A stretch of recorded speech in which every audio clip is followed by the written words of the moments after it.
ko ari abantu benshi bavuga Bibiliya ngo ntabwo ngo ni ikintu ngo cyazumye n'abazungu ngo ntabwo ngo ari ukuri ngo ni kinyoma. Bibiliya ni igitabo cangwa n'abantu benshi. Bibiliya ni igitabo gikundwa n'abantu kurusha ibindi bitabo. Ayo magambo yose ni ihame. Abantu benshi bakunda Bibiliya kuruta ibindi bitabo kandi abantu benshi bakanga Bibiliya. Bibiliya itandukanye na Kora ya Muhammadi. Bibiliya itandukanye Principe Divin ya Muni. Bibiliya itandukanye na Intambara Ikomeye. Bibiliya itandukanye n'ijambo ryavuzwe bya Branamu. Bibiliya itandukanye n'umunara w'umurinzi w'Isiyoni. Impano barazigana, imihamagaro barayigana, inzira z'itumanaho barazigana, imyuga mu itoro barayigana. Umuntu yakwigana kuririmba ari umupagana akabiryosha kuko afite ijwi ryiza. Umuntu yakwigana kubwiriza bikaryoha kuko ari insyoza ariko ari umupagana. Umuntu yakwigana guhanura ari umupagani bike. Umuntu yakwigana ubupasiteri atari umukristo bikemera. Umuntu yakwigana ubupastori atari pastori bikemera. Gusenga everyday, gusenga buri munsi. Nusenga uzanesha, nunanigwa gusenga uzaneshwa. Senga kakwihebura kandi reka kurira yayindi yatura rataro bijyanyene. Reka kwihebura kandi reka kurira yayindi yahungana ana bijyanyene nijya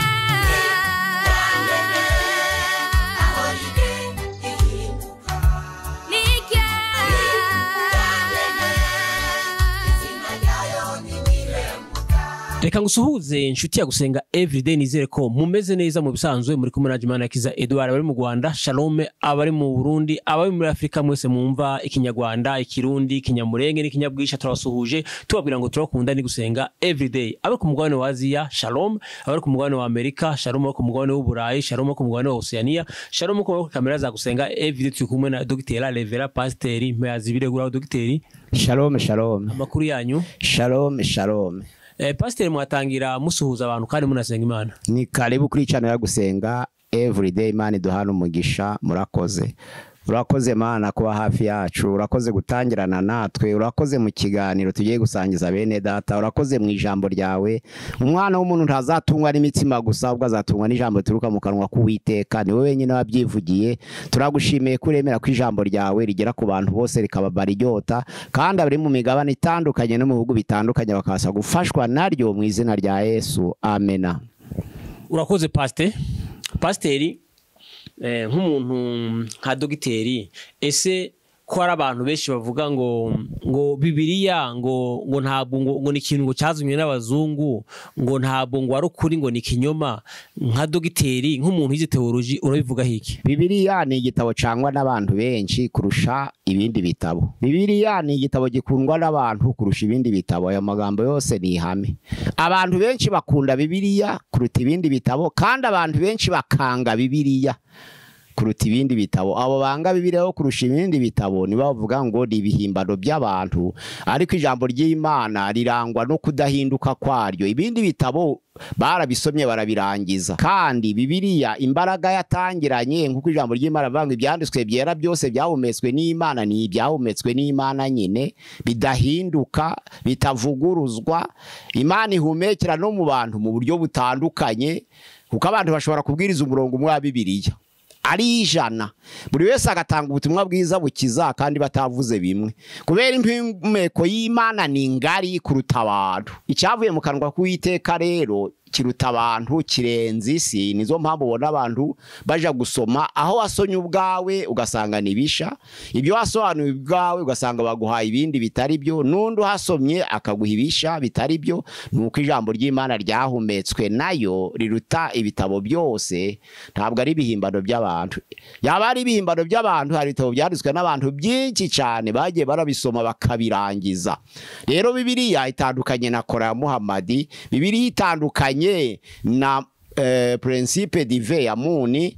Bibiliya itandukanye na Intambara Ikomeye. Bibiliya biratandukanye cyane. Itandukanye n'ijambo ryavuzwe bya Branamu. Bibiliya itandukanye n'umunara w'umurinzi w'Isiyoni. Ibindi bitabo byose by'andi madini nabyo bitandukanye na Bibiliya kuko barabisoma bakabirangiza. ariko Bibiliya ihoraho iteka ryose kuko ari ijambo ryavuye mu karwa k'Uwiteka. Aha, none se pasiteri, kubera iki umuntu ashobora gutangira abyemera ariko nyuma ugasanga amaze kwiga ibyo kwiga, umuntu yajya kwiga teoloji nk'iyi agahakana yuko atari ukuri? Hari n'uja kwiga atabyemera akarangiza abyemeye. Ibyo byo bihoraho.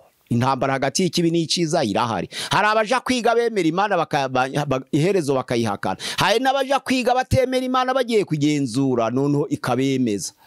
Byose birahari.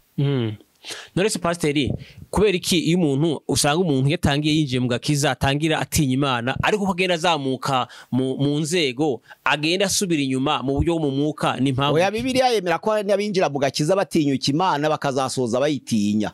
Bibiliya byemera kuko abantu binjiye mu gakiza baba ari abana. Icyambere yaba akunda Imana aba ari umwana. Gukura rero umwe ashobora gukora negative mo ndagakora positive mo, kandi bose bagakura bakagera ku iherezo ry'ibi. Umwe agakurana iherezo rye rikaba kurimbuka, undi iherezo rye rikaba ubugingo buhoraho. Ibyo byose birahari. Vuga uko umuntu agenda azamuka ahabwa inshingano. Ntabwo ari umuntu wese nacumvise, ntabwo ari umuntu wese. Hari ugenda ahabwa ariko akomera, hariho n'ugenda ahabwa inshingano ariko amanuka. Noneho byombi hakaba ingero nyinshi. Gukura muri Yesu kubaho kuko Bibiliya byemera ko abantu bakura. Mu Baheburayo igice cya 6 umurongo waho mbere aravuga ngo mureke kuguma mu bya Kristo bya mbere, ahubwo mutera intambwe imbere mugeraho mutunganirizwa. Yesu abwira abigishwa be ngo mugume i Yerusalemu, muzahabwa imbaraga umwuka wera nabamanukira. Bari baramwemeye ariko batarakura, baje gukura kandi bagira iherezo ryiza. Ubu rubago bamwe barakura basubira inyuma, abandi bagakura amajaruguru, abandi bagakurikije epfo. Bibiliya byemera. Hari abatangiye neza basoza nabi nk'aba Dioterefe, ariko Demetriyo batangiye nabi basoza neza. Ni muri ubwo buryo. Pasiteri, ni iki kigaragaza, ni iki gituma itorero rigira intege nke? Ni iki? Itorero ntabwo rigira imbaraga n'intege nke. Yego. Kandi itorero ryo ntiryigeze rigira intege nke, ahubwo abayoboke nibo baje bagira intege nke n'imbaraga, kuko hari abayoboke akaba n'itorero ubwaryo. Itorero rero ni umubiri wa Kristo. Umubiri wa Kristo ntiwagira intege nke, ahubwo abayoboke biyita ingingo za Kristo nyamara atarizo. Ku ijambo ry'Imana bavuga ngo nabiyita intumwa nyamara ataribo, ahubwo ari ab'isinagoge ya Satani. Icyo gihe Yohana nabo yaberetsweho abiyita abayuda ataribo, ahubwo ari ab'isinagoge ya Satani. Abantu binjira mu itorero bakiyita ingingo za Kristo ariko atarizo. Ariko umubiri wa Kristo wo ariyo torero. Yesu yabwiye Petero ngo nanje ndavuze ngo uri Petero, kandi ku rugo rutare nzubaka itorero, amarembo y'ikuzimu ntazarishobora. Ntabwo itorero ry'Imana rero rigira intege nke, ahubwo abiyita abayuda ataribo baririmo nibo bagira intege nke. Aha, niki rero none abayoboke kibatera intege nke? Niki? Ikibatera intege biterwa n'ibyo bakiriye, biterwa n'intego bafite. Kuko abantu benshi, Pawulo yavuze ngo hari abahamagawe n'Imana koko, hari abahamagawe n'abantu, hari abihamagaye ubwabo. Abagalati igice cya 1:11. Hari abahamagawe n'Imana koko, hari abahamagawe n'abantu koko, hari abihamagaye ubwabo koko. Hari no mu bavuga butumwa mu Bafilipi igice cya 1:15 havuga ngo icyakora koko bamwe babwiriza ibya Kristo bitewe n'ishari, abo nabaguye. Abandi bakabwiriza ibya Kristo bitewe no kwirema ibice, abo nabaguye. Ariko ijambo ry'Imana bavuga ngo abandi bakabwiriza ibya Kristo bitewe n'umutima ukunze. Rukumva ibyo bice byose birahari. Hari abagenda negativement, hari abagenda positivement. Uri murabona inyigisho za kino gihe uzibona gute nk'umusaza, nk'umuntu yayoboye itorero? Inyigisho za kino gihe ni nziza. Hari abatanga ibyiza, hari n'abatanga ibibi. Ku ijambo ry'Imana ravuga ngo mu minsi y'imperuka hazaduka abahaduzi b'inyoma. Iminsi y'imperuka rero itangirana no kuzuka kwa Yesu. Abahanuzi b'inyoma bavugwa batagirana na Yesu. Dans l'Ancien Testament bahozeho. Imana yatangiye ihumeka ijambo ryayo, abahanuzi b'inyoma baratangira. None se ba Hananiyasi abahanuzi b'inyoma, none se ba Sedekiyasi abahanuzi b'inyoma, ariko Mikaya ni umuhanuzi w'ukuri, Yeremiya ni umuhanuzi w'ukuri. Mu Isezerano Rishya hari n'ubundi abahanuzi b'ibinyoma, hari abigisha b'ibinyoma, hari abashumba b'ibinyoma, ariko hakaba n'abashumba b'ukuri, abigisha bukuri, abavuga butumwa bukuri. Ibyo birahari mu Bakorinto ba kabiri igice cya 11 umurongo wa mbere kweza ku murongo wa 11. Ariko ku murongo wa 14 bango si igitangaza, kuko Satani ubwe yihindura nk'abarayika w'umucyo. Ntabwo ari igitangaza rero kugira ngo n'abakozi be bihindure nk'abagabura ibyo gukiranuka. Nubango abo bakiranutsi biganwa barahari, nabo bakiranirwa bigana barahari.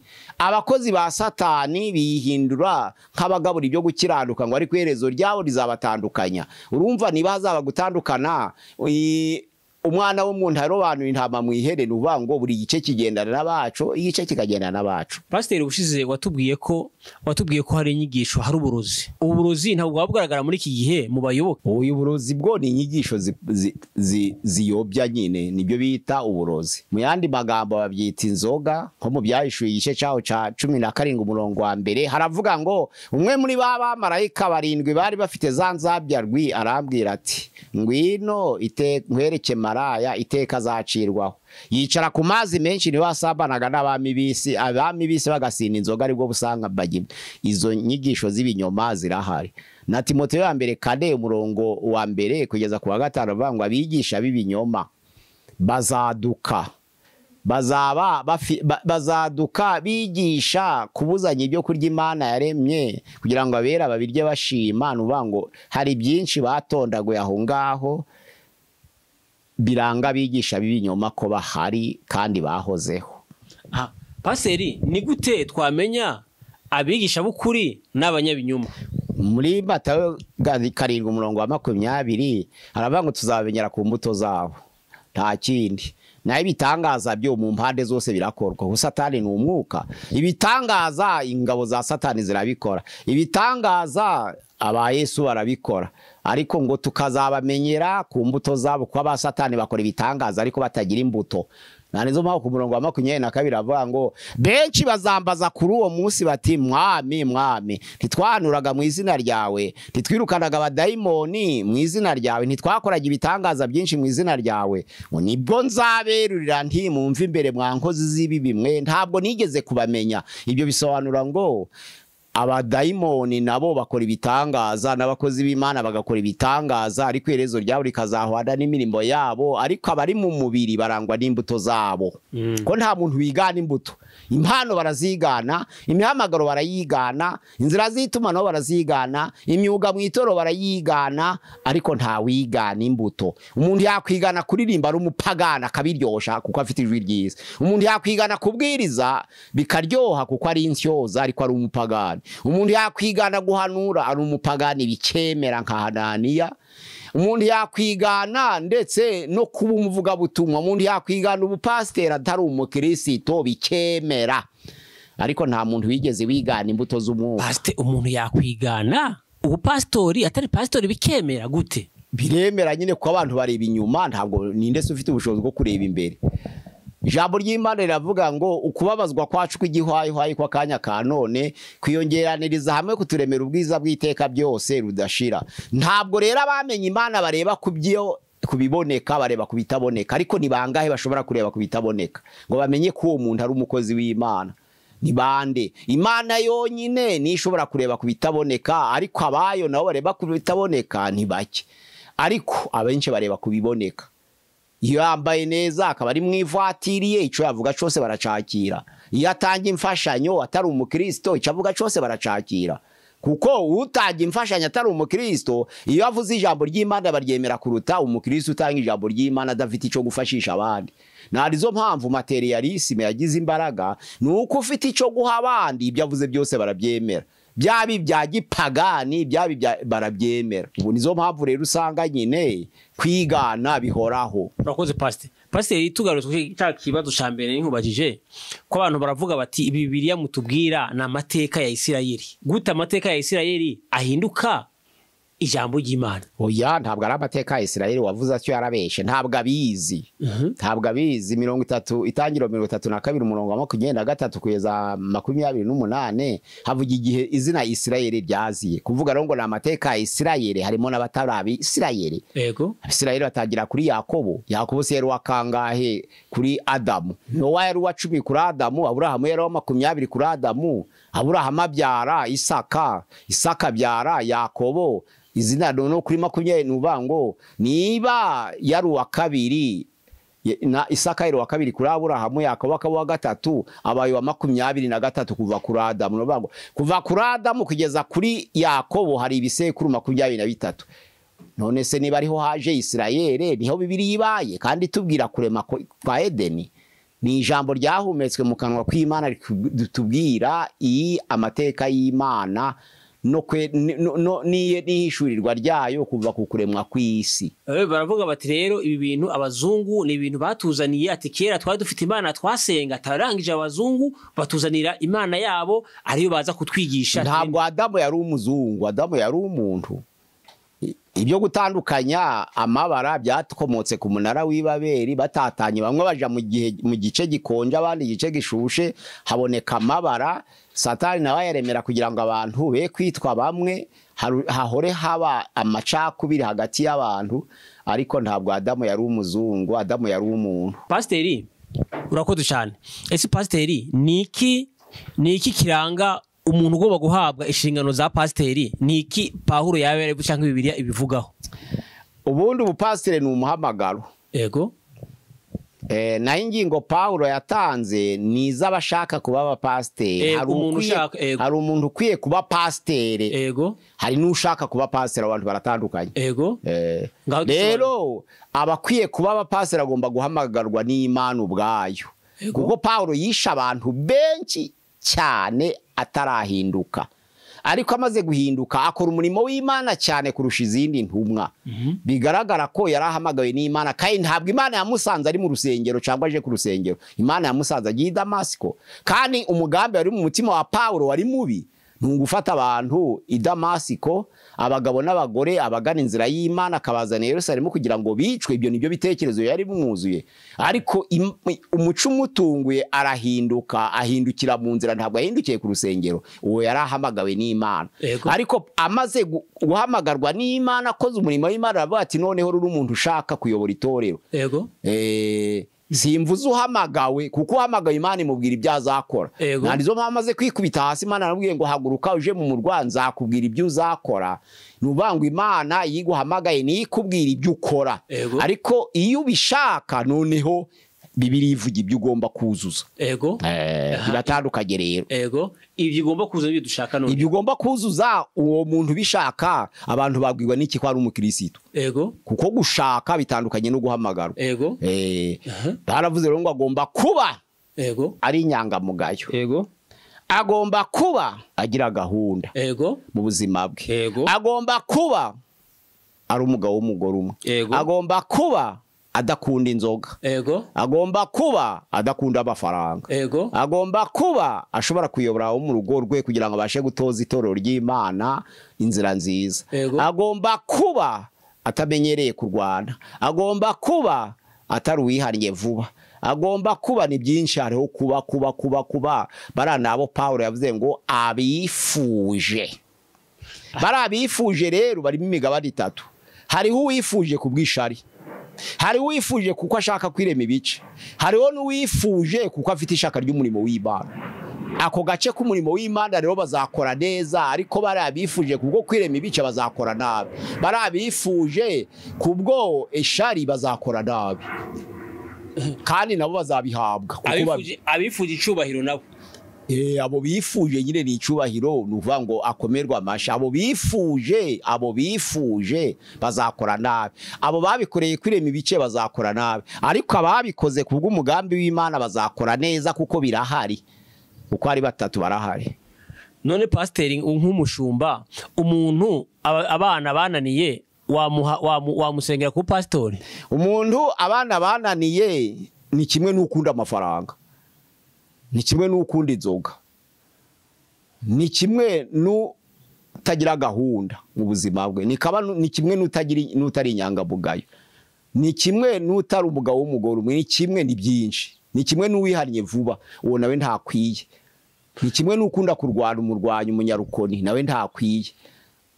none se niba bimeze uko tubona abantu benshi b'abapasiteri ibyo bintu batabyujuje?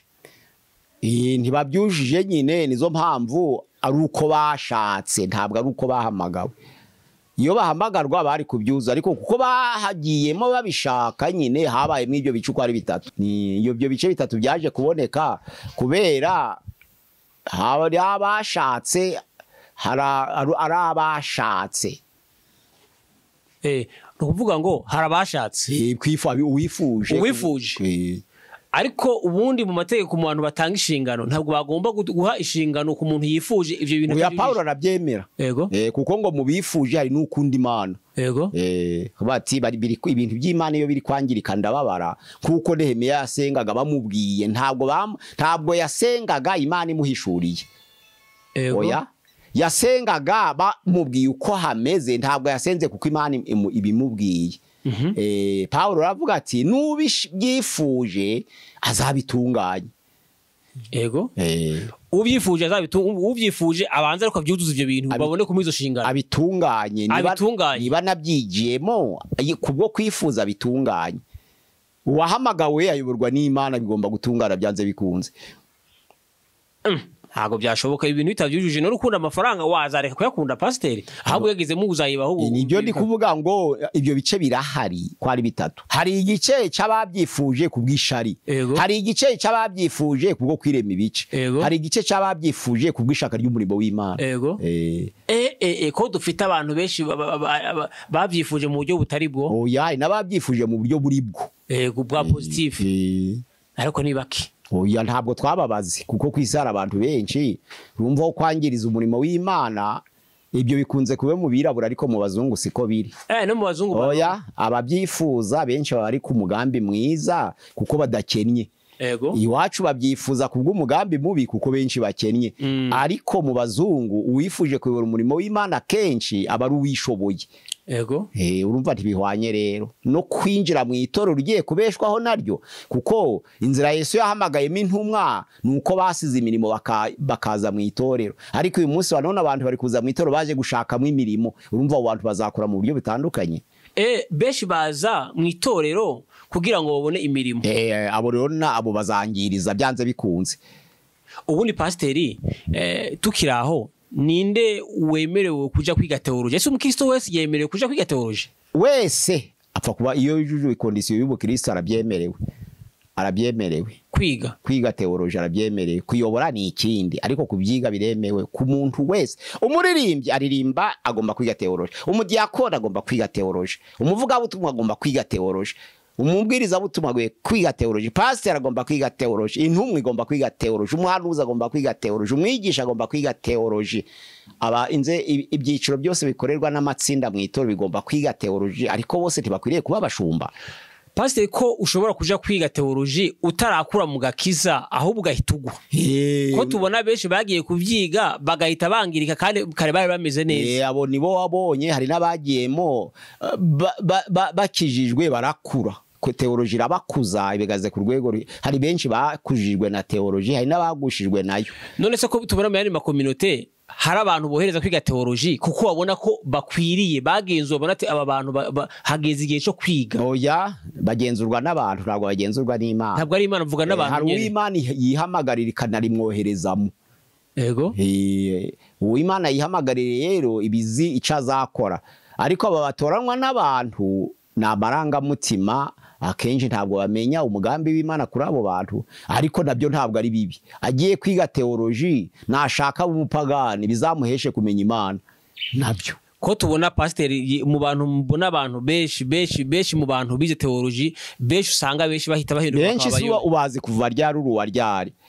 Kwa mateka avuga ko teoloji yabayeho hafi mu 1228 wabayeho ryari kugira ngo menya bize teoloji uko byagenze. Nuko tubona abantu benshi bagenda bahinduka. Ubona ntabwo ari benshi ukurikije igihe wabereyeho, ntabwo ari benshi. none se ntibyumvikana ko uyu muntu aba agiye kwiga ibintu bitari ku rwego rwe? oya ntawe, byose biri ku rwego rwa twese. Kwiga ijambo ry'Imana biri ku rwego rwa twese, n'ubumenyi ni urwego rwa twese. None se ko habaho inyigisho z'abana hakaba n'inyigisho z'abantu bakuru? Nizo mpamvu rero abo batoranywa, mutoranya amaze imyaka myinshi mu rusengero ariko atarakizwa, undi akamutoranya amaze igihe gito mu rusengero ariko akijijwe. Bitewe rushobora gukuza uwo muntu ukijijwe nubwo afite igihe gito ariko agiyemo araguye ntimugarure. None se ko baja kwiga mu kwiga teology babigisha ko kunywa inzoga atari icaha, hari ibintu bagenda babigisha iyo umuntu umva agiyemo akiri umwana mu gakiza wumva ko atari ibintu yahita akora? Hari ibintu byinshi cyane bagenda, ariko iyo umuntu agiye ibintu byinshi si bihe, ibintu byinshi bihe ko hari n'abakora umurimo w'Imana batarakizwa arabapagani. Nese nk'uwangana si mubi kurusha ukora ibindi byose? Uwangana yobora umurimo w'Imana, nese ubwo ngubwo uwo nguwo azabageza he?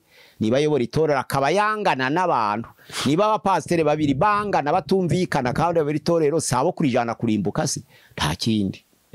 Bura pasiteri iyo batumvikana bajana itorero kurimbuka. None uwangana yakizwa muri Bibiliya ijambo ry'Imana. Yohana ya mbere 3:15 haravuga ngo umuntu wese wanga mwene se ni umwicanyi kandi nta mwicanyi ufite ubugingo buhoraho muri we. Umupasire wanga umupasire mugenzi we ni umwicanyi kandi nta mwicanyi ugira ubugingo buhoraho muri we.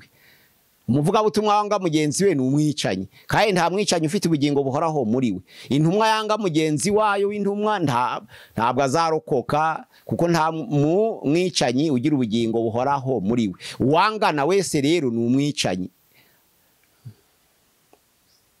Ko tubona noneho abantu benshi ko bankana kandi bayoboye amatorero manini yagutse. Oya hari nabenshi hakabona harimo amashari, hari nabenshi bakundana ariko ni bake. Oya ntaho twababaze, ntaho twakoze ankete ngo tubare ngo abakundana ni bangahe abangana ni bangahe, ariko bose barahari ayo matsinda kuko Satani intambara ye hagati y'ikibi n'icyiza zahoraho kugeza igihe azagarukira mu bwami bwe. Pasiteri akoze, reka tugushimire tukubwire ngo Imana igumuce. Niki pasiteri wabwira, niki wabwira ku bantu bavuga yuko Bibiliya ari kinyoma, kumva izo nyigisho? Niki wabwira yaba n'abayoboye amatorero ya pastori? Niki wabwira abantu bagomba gutanga inshingano? Niki anguruso modo nababwira ko Bibiliya ari ijambo ryahumetswe n'Imana rikaba ritandukanye n'ibindi bitabo.